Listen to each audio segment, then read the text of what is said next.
आज हम और हमारी मातृभूमि विश्व इतिहास के दोराहे पर आ खड़ी हुई। मैं आजादी की चाह रखने वाले समस्त भारतवासियों से आह्वान करता कि आप ब्रितानी गुलामी के खिलाफ तब तक युद्ध जारी रखिए जब तक मातृभूमि मुक्ति न प्राप्त कर ले। जय हिंद। 1939 का साल विश्व इतिहास में ऐसे जंग की शुरुआत का साल था जिसने विनाश की नई परिभाषा कर दी थी। पराधीन भारतवासी अपनी स्वतंत्रता के लिए संघर्ष कर रहे थे। वायसराय ने फरमान निकलवा दिया कि जब तक लड़ाई चल रही है भारत अपनी आजादी की बात न करे। इस फरमान के विरोध में भारत के अलग अलग सूबों की कांग्रेस सरकारों ने इस्तीफा देना शुरू कर दिया। सुभाष बाबू कांग्रेस छोड़ अपने संगठन को मजबूत करने में लगे थे। उनकी राय बिल्कुल अलग थी। आजादी का लक्ष्य प्राप्त करने के लिए कठोर निर्णय लेने ही होंगे। अहिंसा का विचार पावन और कारगर विचार है, लेकिन जब इससे बात नहीं बनती तब दूसरे रास्ते भी ढूंढने पड़ते हैं। भारत के लिए यह सुनहरा अवसर है। ब्रितानी हुकूमत से अब हमें कोई समझौता मंजूर नहीं। All power to Indian people. Subhash Chandra Bose को गिरफ्तार कर फिर जेल में डाल दिया गया था। सुभाष के लिए अब संघर्ष करना कठिन होता जा रहा था। अंग्रेजी हुकूमत कभी उन्हें जेल में डालती, कभी पराये मुल्क भेज देती, तो कभी पहले उठा दिया करती। मातृभूमि की मुक्ति ही सुभाष का लक्ष्य था। वो जेल में बैठे देश से बाहर जाकर संघर्ष को गति देने के बारे में सोचने लगे। अब समय आ गया है जब राष्ट्र की लड़ाई अंतर्राष्ट्रीय राजनीति में प्रवेश कर लड़नी पड़ेगी। मुझे इस काल कोठरी से निकलना ही होगा। मैं आमरण अनशन करूंगा। कारागार से निकलने में अहिंसा के इस हथियार ने खूब काम किया। वे रिहा हो गए, लेकिन उन पर निगरानी बदस्तूर जारी रही। यूरोप की धरती पर बंदी बनाए गए लोगों ने शरण ले रखी है। किसी तरह उन्हें लामबंद किया जा सके तो एक बड़ी शक्ति के साथ इस ब्रितानी हुकूमत पर धावा बोला जा सकता है। 17 जनवरी 1941 की रात अपने भतीजे शिशिर की मदद से बंद गले की शेरवानी, खुला पजामा और सिर पर रुएदार अस्तरखानी टोपी पहन मोहम्मद जियाउद्दीन बन वो हिंदुस्तान से निकल गए। अकबर शाह नाम के एक शख्स की मदद से वो काबुल पहुंचे। आगे का सफर उन्हें खुद ही तय करना था। सुभाष भेष बदलते, जुगत भिड़ाते, बचते बचाते बर्लिन पहुंचे। जिस माटी में सुभाष पैदा हुए थे उसी माटी की मुक्ति के लिए उन्हें उससे दूर जाना पड़ा।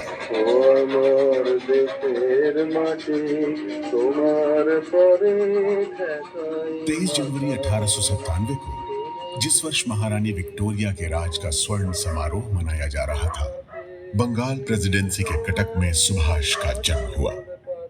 किसे पता था कि आगे चलकर यही सुभाष इसी विक्टोरिया हुकूमत के खिलाफ संघर्ष की कमान संभालेगा।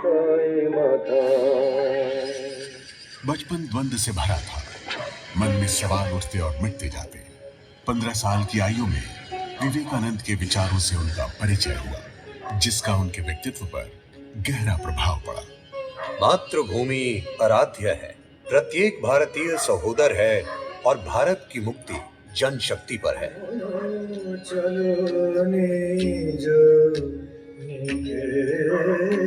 मैट्रिक की परीक्षा पास कर सुभाष प्रेसिडेंसी कॉलेज आ गए। विचारों से भरा खुला वातावरण, बाल गंगाधर तिलक और अरविंद घोष के विचार उन्हें प्रभावित करने लगे। मन में बेचैनी थी, कई सारे सवाल, उत्तर मिल नहीं रहा था। एक दिन गुरु की खोज में निकल पड़े। तीर्थ स्थलों, आश्रमों, साधु सन्यासियों के बीच भटकते रहे। विचलित मन शांत हुआ, तब घर लौट आए।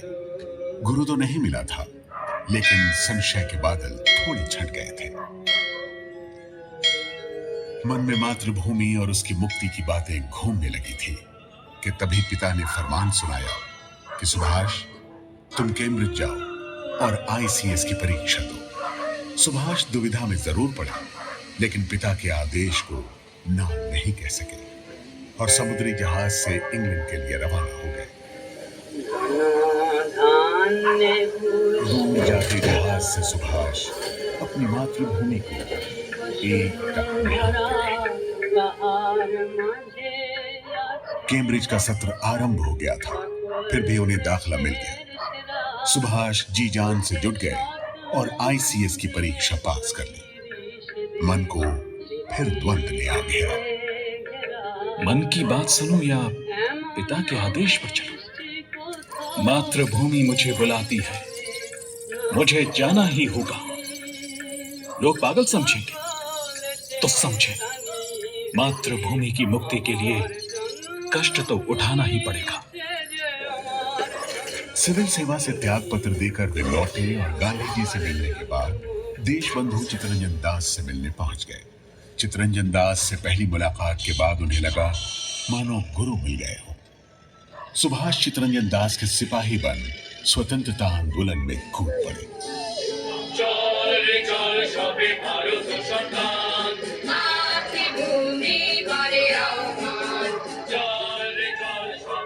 आंदोलन के शुरुआती दिनों में ही एक घटना घटी। प्रिंस ऑफ वेल्स के भारत दौरे का विरोध किया जा रहा था। सुभाष पूरे उत्साह से लगे थे।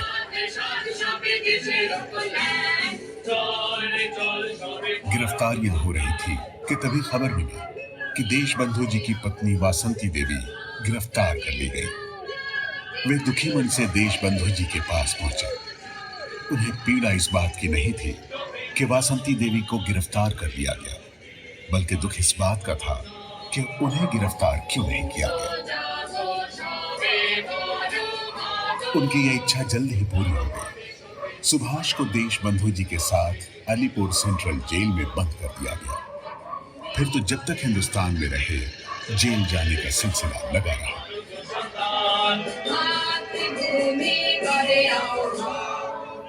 नई दिशा देने वाले हमेशा धारा के विपरीत वेगमयी लहरों से टक्कर लेते, नवीन पथ का निर्माण करते हैं, नई पहचान देते हैं। बोली भाषा को बदल दे तो संस्कृति बदल जाती है, नाम और वस्त्र से पहचान। बरतानवी हुकूमत ने भारतीय पहचान को धूमिल कर दिया था। सुभाष ने निगम कर्मचारियों को खादी वस्त्र पहनाकर निगम की गलियों के नाम भारतीय विभूतियों के नाम पर रख धूमिल पड़ती पहचान को फिर से जिंदा कर दिया था। सुभाष अपने लोगों के बीच लोकप्रिय होते जा रहे थे। इसीलिए सुभाष हुक्मरानों की आंखों में चुभने लगे और क्रांतिकारी षड्यंत्र का झूठा आरोप लगा उन्हें गिरफ्तार कर बर्मा के मांडले जेल भेज दिया गया। ये वही जेल है जहां लोकमान्य तिलक और लाला लाजपत राय जैसे संग्रामियों को रखा गया था। मांडले मेरे लिए जेल नहीं, तीर्थ है। मैं तीर्थ पर निकला हूं। मांडले जेल नहीं, यातना गृह था। लकड़ी का बना लकड़कोट था। मौसम की मार पड़ती, बारिश का पानी अंदर घुस आता। कहां खड़े हूं, कहां बैठे। गिरता स्वास्थ्य और निमोनिया की मार झेल 3 साल की सजा के बाद वे एक मजबूत नेता के रूप में बाहर निकले।